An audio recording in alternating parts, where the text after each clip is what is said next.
Good morning, students. Welcome to the next lecture of Basics of Civil Engineering, in which we are going to conclude the part of role of civil engineers in the construction of a building. Okay. Previously, also we have gone through this part in detail. That is, what is layout, how we are going to prepare the layout, what is plan, how we are going to prepare the plan of a building or of a industrial structure or of any civil structure that you are going to construct. That includes your arrangement of rooms, size, shape. Then what is approval that is required. कुठलंही बांधकाम करत असताना कुठल्या प्रकारचे approval लागत असतात, technical sanction आणि administrative approval. ठीक आहे. Collection of the foundation details, what kind of design that you are going to follow for the construction. Okay. Or for that particular foundation, it may be your shallow foundation, it may be your deep foundation. Okay. So what kind of foundation that you are going to provide for that particular structure, that we have already discussed.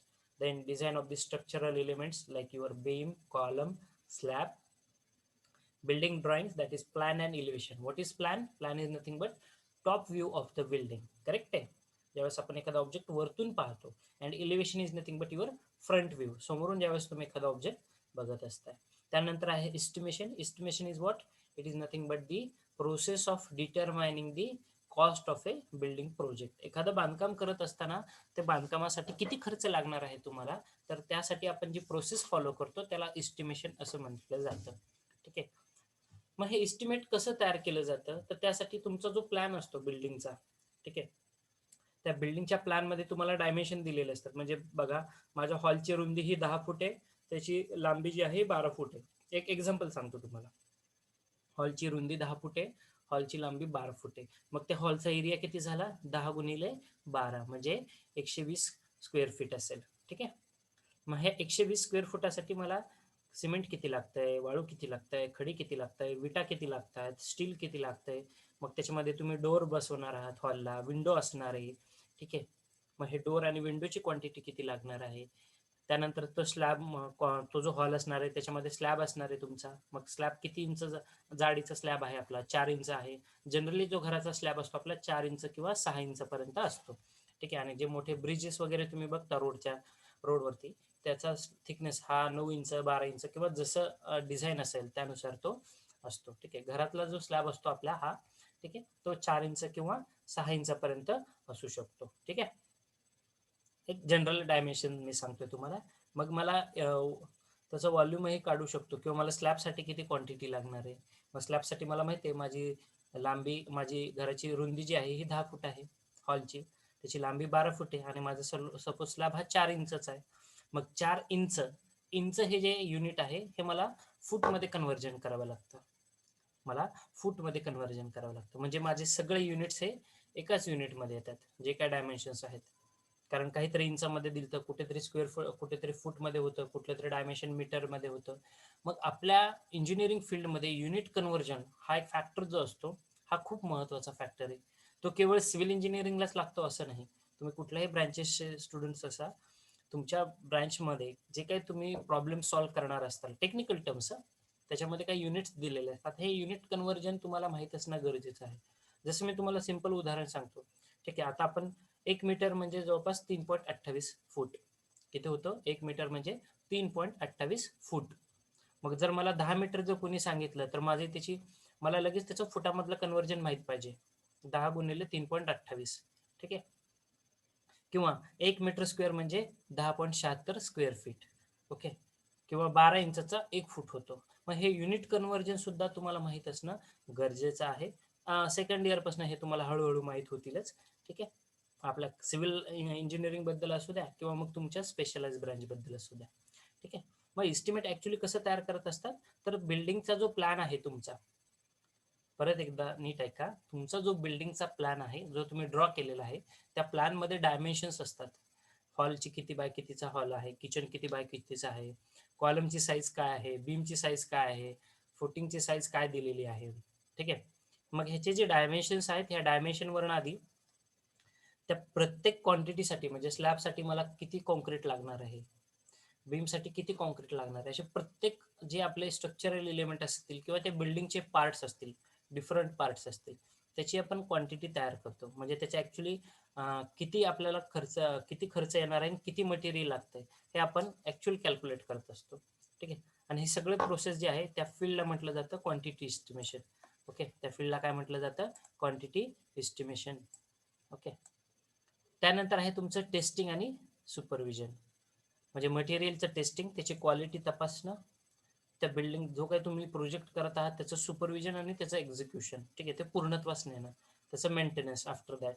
आणि arbitrator, जसं last time आपण discuss केलेलं होतं, जर जागेचा काही वादविवाद जर असेल तर आर्बिट्रेटर हे रिझॉल्व्ह करत असतो. ठीक आहे. आर्बिट्रेटर म्हणजे जो जागेचे वादविवाद आहेत तो त्याचा निवाडा करणारा माणूस, तो सिव्हिल इंजिनियरच असतो, की पण टेक्निकली साऊंड आहे, त्याला जे आपले रूल्स अँड रेग्युलेशन्स आहेत, बिल्डिंग बायलॉज आणि काही कायदे, ठीक आहे, याचंही नॉलेज असलेला तो व्यक्ती असतो. ठीक आहे, आर्बिट्रेटर. आता एका स्टुडंटनी शंका विचारली, सर वॉटर रिसोर्स इंजिनिअरिंग मधले ऍप्लिकेशन्स काय काय आहेत? वॉटर रिसोर्स म्हटलं, वॉटर रिसोर्स, पाण्याचा सोर्स बेसिकली. मग आपल्याकडे पाण्याचे सोर्सेस काय काय आहेत रे? डॅम म्हणजे धरण पहिला. ओके. रिव्हर्स, कॅनल्स और वियर्स म्हणजे छोटी छोटी बंधारे वगैरे. ठीक आहे. मग पाण्याचे जे सोर्सेस आहेत त्या सोर्सेसचं कन्स्ट्रक्शन कसं केलं जातं? मग डॅम असेल, so water resource engineering application काय असणार आहे? In the design of construction of the dam, or in the design of the dams, in the design of the canals, in the design of the water retaining structures. ठीक आहे, और hydraulic structures ज्याला तुम्ही म्हणूया, म्हणजे छोटे बंधारे असतील, कालवा असेल, नदी असेल, ओढा असेल, जे काही तुम्ही कन्स्ट्रक्ट करणार आहात, which stores the water and which we are going to use it in our day to day life. Okay. Water supply line असेल, design of water supply lines असेल, किंवा त्या वॉटर लाईनसाठी जे पेन स्टॉक्स म्हणजे ज्याच्यातून पाणी तुम्ही कॅरी करणार आहात त्याचं डिझायनिंग असेल. Okay. So water resource engineering that deals with the sources of the water in which we are going to store the water. मग याचे एक्झाम्पल्स काय आहेत तुमचे? Dam, canal, river. ठीक आहे. मग यामध्ये तुम्ही वॉटर स्टोअर करताय आणि त्यानंतर ते युटिलाइज करताय. ठीक आहे, for the benefit of mankind. ड्रिंकिंगसाठी असेल, ॲग्रिकल्चरल पर्पजसाठी असेल, किंवा इंडस्ट्रियल पर्पजसाठी तुम्ही वॉटर यूज करताय. बरोबर आहे. मग हे वॉटर रिसोर्स इंजिनिअरिंगचे ॲप्लिकेशन्स झालेत. Okay, I hope I have cleared your doubt. Still, if you have, please put it in the chat box. Now we are going to move ahead towards the next interesting topic that I am waiting for you, okay, to show on this presentation. That is nothing but a role of civil engineering in the construction of the building. Now, applications already we have gone through. Okay, applications already we have gone through. Still, one student has asked me the doubt, sir, what are the applications of remote sensing and surveying? Once again, I will repeat. Okay, what is surveying? Surveying is nothing but finding out the relative position of an object. Okay. Our second application, surveying is used for taking the measurements.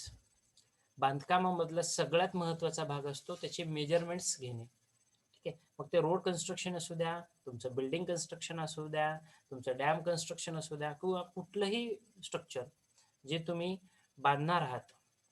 ठीक आहे, त्या structure बांधण्यापूर्वी तुम्हाला त्याचे measurements घ्यावे लागतात. म्हणजे तो area किती आहे. आता तुम्हाला तुमच्याकडे जागा आहे, शेत जमीन आहे, डायरेक्टली तुम्ही कुठल्याही जागेवर कुठेही जाऊन तिथं बांधकाम करू शकता का? कशा पद्धतीने? नाही. तर तुम्ही काय करताय की स्पेसिफिक वेने आधी तुमच्या जागेची मोजणी करता. बरोबर आहे. मोजणी केल्यानंतर तुम्ही ठरवता, प्लॅन ड्रॉ करता तुम्ही इंजिनियरद्वारे, की बाबा हॉलची साईज किती असली पाहिजे, बेडरूमची किती असली पाहिजे. म्हणजे ॲक्च्युअली तुम्ही काय करताय रे, तर तुमच्याकडे सपोज माझ्याकडे 1000 स्क्वेअर फीट जागा आहे, 1 गुंठाची जागा आहे. मग ह्या 1 गुंठ्यामध्ये मी किती बांधकाम करू शकतो? ठीक आहे. मग ही 1 गुंठा जागा तुम्हाला कसं कळणार आहे की ही 1 गुंठा जागा आहे? त्यासाठी तुम्ही मेजरमेंट्स घेताय. So that measurements, taking the measurement is one of the biggest application of surveying. Okay. And finding the relative position of an object. म्हणजे जर मी आता माझ्या कॅबिनमध्ये बसलेलो आहे. ठीक आहे, एक एक्झाम्पल सांगतो. मी माझ्या कॅबिनमध्ये आहे सिव्हिल इंजिनिअरिंग डिपार्टमेंटला. मी फर्स्ट इयरला किंवा तो आमच्या मेन एंट्रन्सला जातोय. ठीक आहे, किंवा मेन एंट्रन्सला एखादा ऑब्जेक्ट आहे कॉलेजच्या. मग मी ज्या ठिकाणी बसलेलो आहे या ठिकाणापासून त्या मेन एंट्रन्सला जो ऑब्जेक्ट आहे ह्याचं डिस्टन्स किती असणार आहे? मग त्यासाठी मला काय करावं लागणार आहे? मेजरमेंट्स घ्यावे लागणार आहेत. ठीक आहे, किंवा तो ऑब्जेक्ट मला साईट करावा लागतो. साईट म्हणजे काय? तुम्ही तो ऑब्जेक्ट एक अनालाइज करताय, कॅमेराद्वारे तुम्ही तो ऑब्जेक्ट फाइंड आउट करताय, हा ऑब्जेक्ट आहे सर, ठीक आहे. तो तुम्ही साईट करणं म्हटलं ज्याला म्हटलं जातं, ठीक आहे. एखादा ऑब्जेक्ट तुम्ही फाइंड आउट करताय, रिलेटिव्ह पोझिशन, ठीक आहे, ऑफ दॅट पर्टिक्युलर ऑब्जेक्ट. मग हा ऑब्जेक्ट तुम्ही एकदा फाइंड आउट केला, फाइंड आउट कसं करताय, तर तुम्ही ॲटो लेवल किंवा टोटल स्टेशन एखादा इन्स्ट्रुमेंट वापरताय. इन्स्ट्रुमेंट वापरून जसं तुम्ही कॅमेरामध्ये एखादी इमेज कॅप्चर करता ना मुलांना, सेम प्रिन्सिपल असतं ॲटो लेवल किंवा टोटल स्टेशनमध्ये. जसं तुम्ही कॅमेरा यूज केला असेल बहुतांश मुलांनी, कॅमेरामध्ये तुम्ही काय करताय, समोर जे व्यक्ती उभा आहे त्याचा फोटो कॅप्चर करताय, इमेज कॅप्चर करताय. तसंच ॲटो लेवलमध्ये जो समोरचा ऑब्जेक्ट आहे त्या ऑब्जेक्टची इमेज तुम्ही कॅप्चर करता. कॅप्चर करता म्हणजे नॉट इन द सेन्स आपण फोटोग्राफी क्लिक करतोय, आपण तो ऑब्जेक्ट साईट करतोय, म्हणजे तो ऑब्जेक्ट आपल्याला दिसतोय. आपण ज्यावेळेस त्या इन्स्ट्रुमेंटद्वारे बघूया, ठीक आहे, ॲटो लेवलद्वारे किंवा टोटल स्टेशनद्वारे, त्यावेळेस तो ऑब्जेक्ट आपल्याला दिसतोय. मग दिसल्यानंतर आपल्या पॉईंटपासून जिथे आपण ते इन्स्ट्रुमेंट माउंट केलेलं आहे, जिथून तो ऑब्जेक्ट आपण पाहू शकतोय, त्या आपल्यापासनं त्या ऑब्जेक्ट जे आहे आपला सेकंड ऑब्जेक्ट, ठीक आहे, ज्याला तुम्ही त्या मशीनद्वारे पाहताय, त्यातलं अंतर किती असणार आहे. तर हे that is nothing but your taking the measurements and sighting that object और फाइंडिंग द रिलेटिव्ह पोझिशन. मग असं असू शकतं एखादा ऑब्जेक्ट उंचावरती आहे, बरोबर आहे. तुम्ही खाली आहात, तुम्ही फर्स्ट फ्लोअरला आहे, चौथ्या फ्लोअरवरती एखादा ऑब्जेक्ट दिसतोय तुमच्या अपार्टमेंटमध्ये. मग definitely that object will make some kind of angle between you and that particular object. त्याला मग हे जे डायमेन्शन तुम्ही मेजर करणार आहात त्याला म्हटलं जातं अँग्युलर मेजरमेंट्स. मग सर्वेइंगमध्ये ॲप्लिकेशन्स काय आहेत, तर horizontal measurement, angular measurements and vertical measurements. उंची मोजणे एखाद्या ऑब्जेक्टची, ठीक आहे. एखादा ऑब्जेक्ट उंचावरती आहे तर त्याची उंची किती आहे, तो किती स्पेसिफिक अँगल करतोय, किंवा तो हॉरिझॉन्टल किती डिस्टन्स आहे, माझ्यापासून त्या ऑब्जेक्टचं हॉरिझॉन्टल डिस्टन्स किती आहे, ठीक आहे. तर सर्वेइंगमध्ये बेसिकली आपण finding the relative position, then taking the measurements like your horizontal measurements, vertical measurements and angular measurements. हे दोन शब्द लक्षात ठेवायचे सर्वेइंगमध्ये, हे त्याचं मेन ॲप्लिकेशन्स आहेत, ठीक आहे. सर्वेइंगचा अजून एक फायदा काय होतोय, की बाबा तुम्ही मेजरमेंट्स घेता म्हणजे तुम्ही प्लॅन ड्रॉ करू शकताय, मॅप तयार करू शकताय, लेआउट तयार करू शकताय, कारण तुमच्याकडे डायमेन्शन्स आहेत. तुम्ही गुगल मॅपवरून तुम्ही एखादा एरिया लोकेट करू शकताय, ठीक आहे. आणि जी त्याची नेक्स्ट सब ब्रँच आहे, widely use remote sensing, trekking of an object, ठीक आहे. एखादा ऑब्जेक्ट तुम्ही लोकेट कसा करू शकताय. आता तुम्ही गुगल मॅप यूज करता बहुतांशी मुलं, मग गुगल मॅपमध्ये तुम्ही एखादा किंवा बाहेर जर कुठे जायचं असेल तर तुम्ही तुमच्या ओरिजिन पासून ते डेस्टिनेशन टाकता. मग ते गुगल मॅप काय करतं रे, तुम्हाला प्लॅन दाखवतं, इथून डावीकडे वळा, 10 मीटर वरती उजवीकडे वळा, परत 50 मीटर झाला, बरोबर आहे, ज्यावेळेस तुम्ही गाडी ड्राईव्ह करत असता, ठीक आहे. हे काय करते, गुगलनी काय केलेलं आहे, तो जो ऑब्जेक्ट किंवा तो जो ट्रॅक आहे ज्यावरती तुम्हाला जायचं आहे, हा ट्रॅक त्यांच्या रेकॉर्डमध्ये आहे, सॅटेलाइटद्वारे त्याचे इमेजेस कॅप्चर केलेले आहेत आणि त्याचं डेटामध्ये कन्व्हर्जन केलेलं आहे. जे इमेजेस ट्रान्सफर झालेलं आहे त्याचं डेटामध्ये कन्व्हर्जन केलेलं आहे. हेच आहे तुमचं remote sensing, tracking of an object, okay. आणि यामध्ये अजून दोन ॲडिशनल पार्ट्स आहेत. पहिला आहे तुमचा GIS, जिओग्राफिकल इन्फॉर्मेशन सिस्टीम, की ज्याद्वारे त्या ऑब्जेक्टबद्दल तुम्हाला इन्फॉर्मेशन कळू शकते. आणि दुसरं आहे GPS, global positioning system, okay. यामध्ये काय केलं जातं, तुम्हाला त्या ऑब्जेक्टची पोझिशन फाइंड आउट करता येते. आता GPS मीटर आपल्या कॉलेजमध्ये सुद्धा आहेत, म्हणजे एक्झॅक्टली तुम्ही कुठल्या पोझिशनला आहात, ठीक आहे, ते तुम्हाला कळतं. जसं तुम्ही मूवीजमध्ये बघितलं असेल, एखादा कॉन्टॅक्ट नंबर जो असतो एखाद्या व्यक्तीचा, त्यावरनं तो कॉन्टॅक्ट नंबर कुठल्या एरियामध्ये आहे हे ट्रेस करतात. कसं ट्रेस करतात रे, कारण त्या मोबाईलचे टॉवर्स सॅटेलाइट्स वरती कनेक्टेड आहेत आणि तुमचा जो नंबर असतो ऑटोमॅटिकली इन्फॉर्मेशन आपली कळते की आपण कुठल्या पोझिशनला आहोत ते, ठीक आहे. So that is nothing but tracking of an object, application of remote sensing, okay, through the GIS and through the GPS. GIS, geographical information system, GPS, your global positioning system. And once again, don't bother, we are having a whole chapter on our surveying and remote sensing, that is your chapter number 4, okay. At that time also we are going to go discuss these parts in detail. आपण चौथ्या chapter मध्ये in detail आपण study करणार आहोत. Surveying जे मी आत्ता part तुम्हाला सांगतोय तोच अधिन डिटेल मध्ये तो एक्सप्लेन करेल, okay. I hope now your doubt is clear at least, okay. Maintenance explain, okay. Then next doubt is methods of design of members, that is working stress method, why not used nowadays, okay. Now see, every day or every year I can say there is modifications which are going on or updations which are going on. आता तुम्ही बटनवाला mobile use करता का रे? नाही. What you are using smartphones, correct आहे. का बरं smartphone use करताय? ॲप्लिकेशन्स किंवा त्याची जी फ्लेक्झिबिलिटी आहे, मोबाईल तुम्ही टच स्क्रीन मोबाईल आहेत, तुम्ही खूप फास्टली एखादं सर्व्हर ॲक्सेस करू शकताय, जे काही तुमचे ॲप्लिकेशन्स असतील ते तुम्ही युटिलाइज करू शकताय. तेच बटनवाल्या मोबाईलमध्ये होतंय का? नाही होते. ठीक आहे. कॉन्फिगरेशन्स बदलत आहेत, रॅम बदलतोय, सर्व गोष्टी बदलतात. म्हणजे ते काय, एक जो आपला प्रॉडक्ट होता, हा तुमचा मोबाईल आहे, हा जो प्रॉडक्ट आहे तुमचा, त्याचे कॉन्फिगरेशन बदलले, याचे फीचर्स बदललेत. बरोबर आहे. सो जो तुमचा डाऊट आहे, वर्किंग स्ट्रेस मेथड का नाही वापरत? Working stress method it is the oldest method, old method. Okay. मग ह्या वर्किंग स्ट्रेस मेथडमध्ये मॉडिफिकेशन्स आले, अपडेशन्स आले. म्हणजे त्या वर्किंग स्ट्रेस मेथडमध्ये जे काही त्रुटी होत्या काही प्रमाणात, ह्या त्रुटी दूर करून त्याच्यामध्ये अजून नवीन अपडेशन केले की ज्यामध्ये लिमिट स्टेट मेथड नावाची मेथड उदयास आली. आणि या म्हणूनच आपण आता जे काही डिझाईन करत असतो बिल्डिंगचं, हे लिमिट स्टेट मेथडद्वारे करत असतो. ओके. लिमिट स्टेट मेथडद्वारे. लिमिट स्टेट मेथड ही एक अपडेटेड मॉडिफाईड आपण असं म्हणूया एक मेथड आहे की ज्यामध्ये पूर्वीच्या मेथड्सच्या मधल्या ज्या काही त्रुटी होत्या त्या रिमूव्ह करून ही, आणि इझी आहे वापरण्यासाठी. ठीक आहे. इझी आहे, तुम्ही खूप इझिली डिझाईन करू शकताय रूल्स अँड रेग्युलेशन्स. आणि हे होणार दरवर्षी, प्रत्येक वेळेस नवीन नवीन गोष्टी, नवीन नवीन टेक्नॉलॉजीज. आधी बघा आपण हाताने स्केच काढायचो, ठीक आहे, एखाद्या बिल्डिंगचा, आताही काढतो, ठीक आहे. परंतु आता ॲटोकॅड नावाचं सॉफ्टवेअर आहे जे तुम्ही बिल्डिंग कन्स्ट्रक्शनमध्ये वापरता, सिव्हिल इंजिनियर्स वापरता, त्याद्वारे तुम्ही प्लॅन ड्रॉ तयार करू शकताय. ठीक आहे. हे काय मॉडिफिकेशन्स और अपडेशन्स आपल्या फील्डमधले. तसं प्रत्येकाने आपल्या आपल्या फील्डमध्ये जे अपडेशन्स होतात त्याबद्दल अपडेटेड राहणं गरजेचंच आहे. ओके. लिमिट स्टेट मेथड त्यासाठीच वापरतो, कारण वर्किंग स्ट्रेस मेथड जी आहे ही ओल्ड मेथड होती आपली. ठीक आहे. स्ट्रक्चरल डिझाईन करण्यासाठी, म्हणजे जे बीमचं डिझाईन केलं जातं, कॉलमचं जे डिझाईन केलं जातं किंवा स्लॅबचं जे डिझाईन केलं जातं त्या संदर्भात. ठीक आहे. I hope I have cleared your doubt at some point. Okay.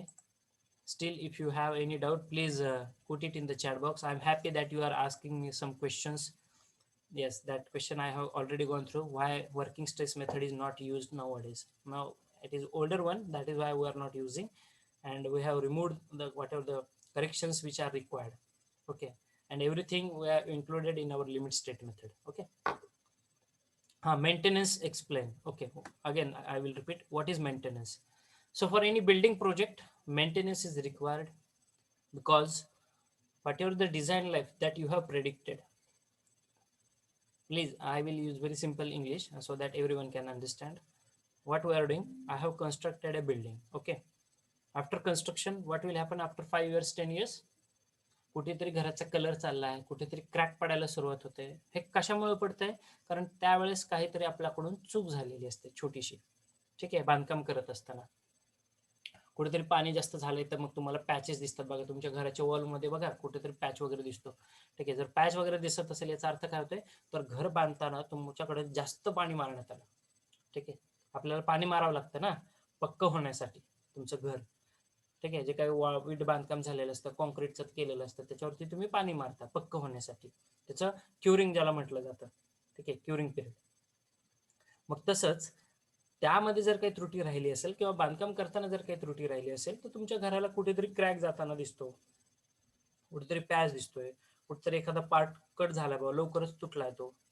मग यासाठी काय करावं? किंवा रोड कन्स्ट्रक्शनमध्ये बघा, आपले रस्ते बघा, 6 महिन्यात जर डांबरी रस्ते असतील, मी डांबरी रस्त्यांबद्दल बोलतो, कॉन्क्रीटच्या रस्त्यांची लाईफ खूप चांगली राहते. डांबरी रस्ता ॲक्च्युली 10 ते 12 वर्ष तरी टिकला पाहिजे, आणि कॉन्क्रीटचा जो रस्ता असतो तो 30 ते 40 वर्ष टिकला पाहिजे. बघा आपल्याकडे 10 ते 12 महिने सुद्धा टिकत नाही. That is reality, sorry to say, but that is reality. हां, आता एक्सलंट वर्क चाललेले आहेत, कारण आता त्या सुधारणा झालेल्या आहेत आपल्या प्रोजेक्ट्समध्ये. ठीक आहे. मग तुम्ही बघताय एक 6 महिन्यांनी म्हणा, वर्षभराने म्हणा, एखादा खूप पाऊस, जोरात पाऊस झाला तर तुमच्या रस्त्याचं डिट्युरेशन झालेलं दिसतं तुम्हाला, खराब होतो रस्ता आपला. मग खराब होते म्हटल्यानंतर त्याला मेंटेन करणं गरजेचं आहे, म्हणजे त्याला रिपेअर करणं गरजेचं राहतं. मग तो रस्ता असू द्या, तुमची बिल्डिंग असू द्या, किंवा इतर कुठलं सिव्हिल स्ट्रक्चर असू द्या, जे बांधकाम तुम्ही केले, जर त्याच्यामध्ये काही खराबी झाली त्याला रेग्युलर मेंटेनन्स तुम्हाला करावा लागत असतो. आणि हे मेंटेनन्स करण्याचं काम हे सिव्हिल इंजिनियरच करत असतो. किंवा ती कंपनी, जी कुठली कन्स्ट्रक्शन कंपनी असेल ती कंपनी करत असते. Okay, I hope now again it is clear with everyone. Okay, so let's move ahead towards the interesting part which I am interested on. Role of civil engineers. Description now, or these important points now we have discussed. Let's begin with one by one. What is actual role he is going to play? Okay, which includes all these parameters which I have shown you in the presentation. Yes, the first step which is followed by the civil engineer during the construction of a house. आता बघा, step number 1 पासून मी सांगतोय. Okay, you can just note it down in your notebook also, or just listen it carefully. Okay, because I am going to share this PPT with everyone, so don't bother about that. So first work is nothing but site clearance. आता हे बघताय तुम्ही, हा व्यक्ती JCB द्वारे काय करतोय. हे बघा, हा एरिया आहे तुमचा, बरोबर आहे. इथे तुम्ही झाडे वगैरे बघताय. हा एखाद्या व्यक्तीचा प्लॉट आहे, मराठीतच सांगतो मी तुम्हाला सर्वांना. हा एखाद्या व्यक्तीचा प्लॉट आहे आणि याला इथं ठरवलं की इथं बांधकाम करायचं आहे. मग बांधकाम करत असताना तो काय करणार आहे, पहिली स्टेप काय असते. So first step in our construction sector is your site clearance. What is our first step? First step in our construction sector is nothing but your site clearance. म्हणजे साईट क्लिअरन्स या शब्दाचा अर्थ काय होतो, तर ही जी काही झाडं झुडपं आहेत, ठीक आहे, हे जी काही झाडं झुडपं बघतात, ही झाडं झुडपं कट करणे. मग तुम्ही JCB द्वारे कट करा किंवा माणसं लावून झाडं सगळी तुम्ही रिमूव्ह करा, कशाही पद्धतीने करा. कारण का, त्याच्यावरती तुम्हाला बांधकाम करायचं. मग तुम्हाला मोकळा प्लॉट लागेल ना छानपैकी, की ज्याच्यावरती तुम्हाला बांधकाम करायचंय. का खाली झाडं येतं, बारीक बारीक छोटं काँग्रेस उगवलं, गवत उगवलं, आणि त्याच्यावरती तुम्ही कॉन्क्रिटिंग करता का? बघितलंय कधी? नाही, तसं कधीच नसतं. काय करत असतो आपण आधी, जी काही झाडं असतील छोटी मोठी किंवा श्रब्स म्हणूया त्याला, तर ती आधी रिमूव्ह करावी लागतात तुम्हाला. याला म्हटलं जातं साईट क्लिअरन्स. मग तुम्ही एखाद्या इन्स्ट्रुमेंटद्वारे करा, मशीनद्वारे, किंवा किंवा युझिंग मॅन पॉवर तुम्ही करू शकताय. ओके, ही आहे आपल्या कन्स्ट्रक्शन, कुठलाही कन्स्ट्रक्शन चालू करत असताना ही असते आपली first step, site clearance. Okay, so in the site clearance, मग ही साईट क्लिअरन्समध्ये कुठल्याही टाईपची बिल्डिंग असू द्या, ठीक आहे. मग टाईप्स ऑफ बिल्डिंग कुठल्या कुठल्या येत आहेत, तर तुमची रेसिडेन्शियल बिल्डिंग, पहिलं म्हणजे तुमचं घर, ज्या व्यक्ती राहतात. दुसरं आहे तुमचं इंडस्ट्रियल बिल्डिंग. तिसरं आहे तुमचं ॲडमिनिस्ट्रेटिव्ह बिल्डिंग्स. त्यानंतर तुमचे कॉर्पोरेट बिल्डिंग्स, म्हणजे तुमचे ऑफिस असतील, कमर्शियल, एखाद्या एअरटेल कंपनीचं ऑफिस आहे, टाटाचं ऑफिस आहे, रिलायन्सचं ऑफिस आहे. Hospital building, school buildings, recreational buildings, म्हणजे जिथे मनोरंजन च्या दृष्टिकोनातून ती बिल्डिंग उभा केली जाते. याचं एक्झाम्पल म्हणजे तुमचे सिनेमा हॉल्स और थिएटर्स, ठीक आहे, रिक्रिएशन पर्पजसाठी, किंवा नाट्यगृह, ठीक आहे. मग हे काय, बिल्डिंगचे व्हेरियस टाईप्स आहेत, ठीक आहे. खूप सारे आहेत, मी तुम्हाला आपल्या चॅप्टर नंबर 3 मध्ये शिकवेल. आता तेवढ्या डिटेल जाण्याची गरज नाही आहे. थोडे लक्षात ठेवा तुम्ही. Residential building, industrial building, commercial buildings, ठीक आहे. त्यानंतर तुमचे कॉर्पोरेट बिल्डिंग्स, की ज्यामध्ये तुमच्या ऑफिसेस, मॉल्स, रिक्रिएशनल पर्पजसाठी केलेल्या buildings, school buildings, hospitals, cinema theatres. Okay, so all these are the some types of the buildings. Okay, so मग कुठलेही बिल्डिंग असू द्या, तुम्हाला इथे मॉल बांधायचा आहे, इथे तुम्हाला हॉस्पिटल बांधायचं आहे, इथे तुम्हाला घर बांधायचं आहे, किंवा जे काही स्ट्रक्चर तयार करायचं आहे, यासाठी आपण काय करत असतो, आपला जो प्लॉट असतो किंवा आपल्याकडे जी मोकळी जागा आहे ती आधी क्लिअर करत असतो, साईट क्लिअर करत असतो. म्हणजे काय, त्याच्यावरती जी काही झाडं झुडपं असतील ती कट केली जातात, प्लेन ग्राउंड केलं जातं. जसं तुमचं स्पोर्ट्स ग्राउंड, खेळायचं मैदान असतं ना, त्यानुसार ते ग्राउंड असतं, प्लेन एकदम, ते कुठल्याही प्रकारचं गवत नाही किंवा काय नाही काय नाही. Okay, it's a hard surface, और क्लिअर, एक प्लेन साईट आहे तुमच्याकडे, ठीक आहे. कुठल्याही प्रकारची झाडं झुडपं नको आहेत. ही असते पहिली स्टेप, ठीक आहे, बांधकाम करताना. आय होप तुमच्या लक्षात आली आहे. Still if you have doubt, please put it in the chat box.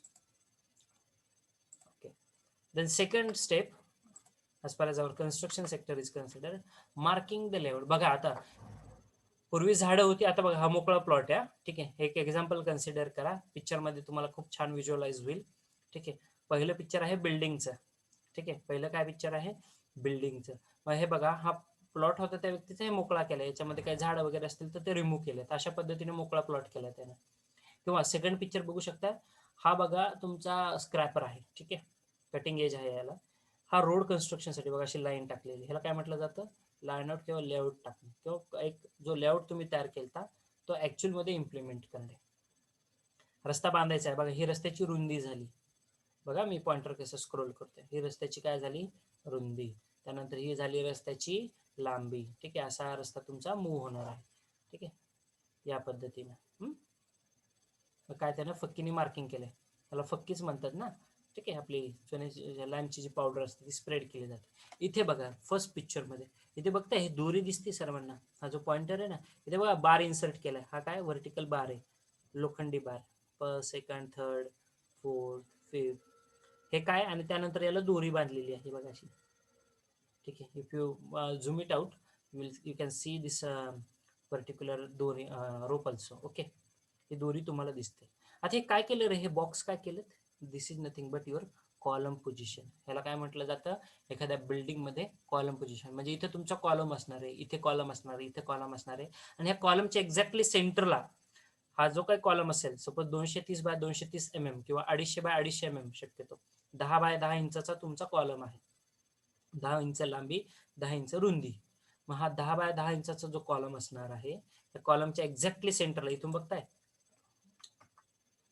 या पॉइंटला, इथून हा एक्झॅक्टली सेंटरला आहे तो, त्या कॉलमच्या एक्झॅक्टली सेंटरला, सेंटर टू सेंटर मार्किंग याला म्हटलं जातं. ओके, क्वांटिटी कशी तयार करत असतात किंवा बिल्डिंगचं एक्झिक्युशन करताना लेआउट तयार करणे. ठीक आहे, मार्किंग द लेआउट्स मधला हा फंडा असतो. ठीक आहे, कॉलमची साईज तुम्हाला माहिती आहे, त्या साईजमध्ये तुम्ही असं छानपैकी फक्के टाकलेली, तिथं चौकोन तयार करून घेतलेत. तुमचा हा तुमचा प्लॉट असेल, मोकळा प्लॉट आहे, त्याच्यामध्ये तुम्हाला या एरियामध्ये बांधकाम करायचं आहे. ठीक आहे, मग इथे तुम्ही बघताय कॉलमची पोझिशन. अशा पद्धतीने लेआउट मार्क केलं जातं. ठीक आहे, त्यानंतर layout centre to centre distance, ह्या पॉईंटपासून या सेंटरपर्यंत, या सेंटरपासून या सेंटरपर्यंत, या सेंटरपासून या सेंटरपर्यंत, centre to centre distance. Okay, किंवा रोड कन्स्ट्रक्शनमध्ये आपण अशा पद्धतीने लाईनिंग करू शकतो, याला लाईन आउट सुद्धा म्हटलं जातं.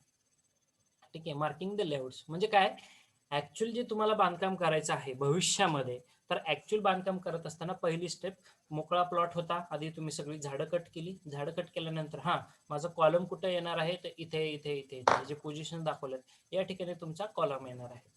ठीक आहे, आता हे कसं ठरवलं, तर तुमचा जो काही एरिया असेल, सपोज माझ्याकडे 1000 स्क्वेअर फूट जागा आहे, मला माहिती आहे माझा एरिया किती आहे, 20 फूट लांबी आहे, 30 फूट रुंदी आहे, किंवा 30 फूट लांबी आहे, 20 फूट रुंदी आहे, कसाही प्लॉट असू द्या तुमचा, 33 बाय 33चा एक्झॅक्टली स्क्वेअर प्लॉट असू द्या, तुम्हाला माहिती किंवा त्या इंजिनियरला माहित असतं की मला बांधकाम काय आहे, माझं 1 BHK हाऊस आहे, साध्या 2 रूम बांधायचे आहेत, एक मोठाच हॉल काढायचा आहे, तर त्याचा जो प्लॅन असेल तो प्लॅन ऍक्च्युअली इथं इम्प्लिमेंट करत असतो. त्याला ऍक्च्युअली ज्यावेळेस आपण इम्प्लिमेंट करतो, इम्प्लिमेंट करत असतानाची पहिली प्रोसेस म्हणजे तुमची लेआउट असते. ठीक आहे, okay, I hope you understand it. फक्त आपण लेआउट ड्रॉ करतोय म्हणजे काय करतोय, आपण फक्त एक रफ.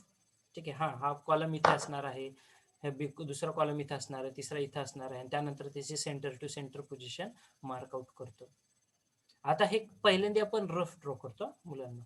ठीक आहे, पहिल्यांदा रफ, हे रफ ड्रॉ केल्यानंतर टोटल स्टेशनद्वारे, जे आपलं मेजरिंग इन्स्ट्रुमेंट आहे त्याद्वारे एक्झॅक्टली हे डिस्टन्स मेजर केलं जातं सेंटर टू सेंटर. म्हणजे तुमच्या प्लॅनमध्ये 10 फूट डिस्टन्स दिले 2 कॉलम मधले, तर हे एक्झॅक्टली तेवढं आहे का, असं होऊ शकतं ना, कुठेतरी 9 फूट आणि 11 इंच झालेलं आहे. कदाचित एखाद दुसरं ज्यावेळेस तुम्ही मेजरमेंट करत असता त्यावेळेस छोटीशी चूक होऊ शकते. तर त्याच्यासाठी एक्झॅक्टली आपण परत हे मेजर करत असतो सेंटर टू सेंटर, जेणेकरून तुमचं बांधकाम चुकीचं होऊ नये. कारण कॉलमची पोझिशन ही जर सरकली तर तुमचं बांधकाम चुकीचं होईल. ठीक आहे, त्यामुळे हे खूप महत्त्वाचा भाग असतो. सुरुवातीला रफ घेतो, त्यानंतर ते थोरोली आपण त्याचे डिस्टन्सेस मेजर करतो युजिंग टोटल स्टेशन, आणि त्यानंतर त्याचं मार्किंग राहतं ॲक्च्युअलमध्ये. ठीक आहे, so marking of the layout. यानंतरचा नेक्स्ट पार्ट आहे तुमचा एक्सकॅव्हेशन आणि पीसीसी. बघा, हे असं बघितलं असेल, खड्डा खणलेला आहे आणि त्यामध्ये तो कॉन्क्रीट टाकतोय माणूस. काय करतोय, ह्या पॉइंट पासून या डेप्थ पर्यंत बघा किती डेप्थ खाली, 1-2 मीटर खाली गेलेला आहे तो. ठीक आहे, my voice is low. Hello, it is audible or very low? Hello, okay. So या पॉईंटपासून हा तुम्ही पाहताय एका डिस्टन्सवरती, हा माणूस काय केलेला आहे, खाली एक्सकॅव्हेशन खड्डा खणलेला आहे, खड्डा खणल्यानंतर त्याच्यामध्ये कॉन्क्रिटिंग टाकतोय. तसंच हे जर तुम्ही फर्स्ट पिक्चर बघताल, बघा काय केलेलं आहे रे, ह्या पॉईंटपासून या पॉईंटपर्यंत खड्डा खणलेला आहे. बरोबर आहे. आणि या पॉईंटला त्यांना वाटलं की इथे हार्ड स्टेट आहे, कठीण पृष्ठभाग आहे.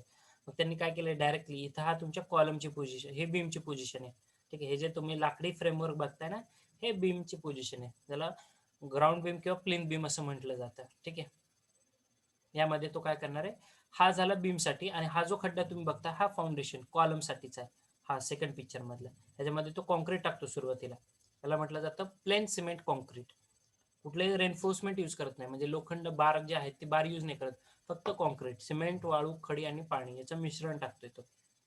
मिश्रण टाकल्यानंतर हा सरफेस हार्ड होईल, बरोबर आहे, आणि मग या हार्ड झालेल्या सरफेसवरती परत तुमचं फाउंडेशन रेस्ट करतात.